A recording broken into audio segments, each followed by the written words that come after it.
নমস্কাৰ, মই RCM আসাম লাইভৰ জৰিয়তে আজি ভিউৱাৰসকলক মই যে খবৰ মই দিব বিচাৰিছোঁ, এটা ইনফৰমেশ্যন দিব বিচাৰিছোঁ। আজি মই আছোঁ খুমটাই বুটলিখোৱা গাঁৱত, আৰু এজন যে এই স্থানীয় তেখেত মানে আজি পূৰ্বৰ পৰাই যে ব্ৰইলাৰ ফাৰ্মৰ লগত তেখেত জড়িত, আগৰ পৰাই তেখেতে ব্ৰইলাৰ ফাৰ্মৰ এই ব্যৱসায়টো কৰি আহি আছে।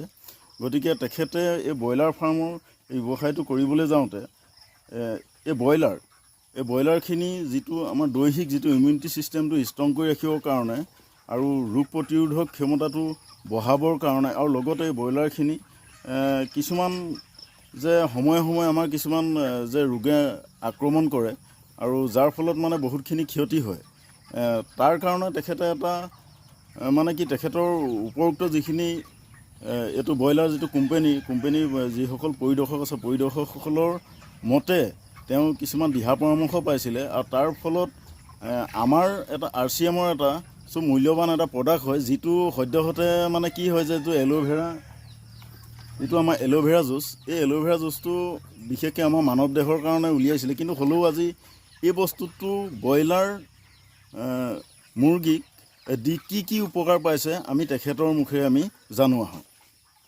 আপোনাৰ পৰিচয়টো দিব। হয়, মই মোৰ ঘৰ খুমটাই বুটলিখোৱা, আৰু মই ফাৰ্ম কৰিয়েই আহি আছোঁ। আপোনাৰ নামটো? মোৰ নাম শ্ৰী লোহিত শইকীয়া। হয়, ফাৰ্ম কৰি আহি আছোঁ।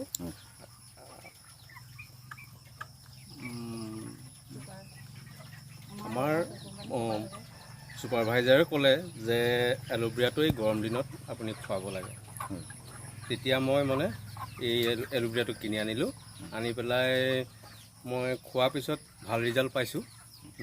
মোৰ ব্ৰইলাৰ প্ৰায় মৰি আছিলে দুটা তিনিটাকৈ গৰমৰ কাৰণে।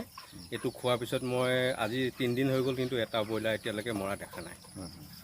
আচ্ছা, এইটো ধৰক এই ব্ৰইলাৰ আপোনাৰ এতিয়া কিমান ব্ৰইলাৰ আছে? মোৰ ইয়াত 1100 ব্ৰইলাৰ আছে। 1100 ব্ৰইলাৰ আছে? হয়। আচ্ছা, এতিয়া ব্ৰইলাৰবিলাকৰ ধৰক এতিয়া 1100 ব্ৰইলাৰক আপুনি কি হিচাপে আপুনি দি আছে এল'ভেৰা জুচটো?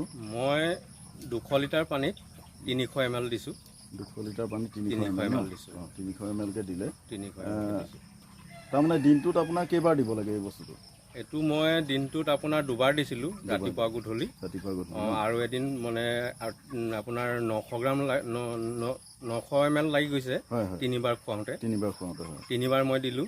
তাৰ পৰা মানে এতিয়ালৈকে মই ভাল ৰিজাল্টেই পাই আছোঁ। আচ্ছা, আমাৰ সমাজত এতিয়া বহুত জেগাত এনেকুৱা ব্ৰইলাৰ ফাৰ্ম বহুতে কৰি আজি যে এটা স্বনিয়োজন ব্যৱস্থা এটা তেওঁলোকে হাতত লৈছে, হয়নে? আৰু নিজে মানে এটা উপাৰ্জনৰ পথো বাছি লৈছে। ধৰক তেখেতলোকৰো এনেকুৱা কিছুমান বিসংগতি হয় আজি ব্ৰইলাৰ, বিশেষকৈ এতিয়া গৰম দিন আহি আছে, হয়নে?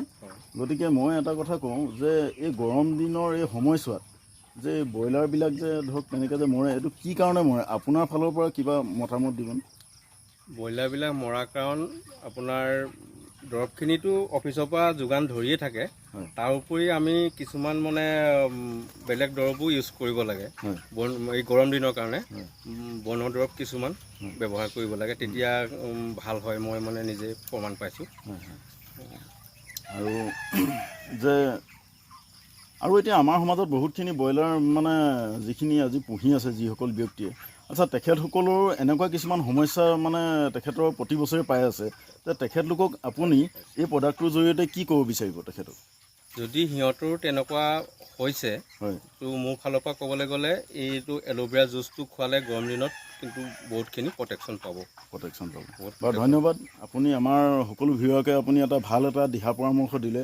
আমি ভাবোঁ যে আগন্তুক দিনতো আপুনি এনেদৰে দিহা পৰামৰ্শ দি থাকিব, যাতে আপোনাৰ কথাই যাতে আজি বহুতৰ ব্যৱসায় অন্ততঃ সুফল কঢ়িয়াই আনক। এই কামনাই আপোনালৈ ধন্যবাদ জনাইছোঁ।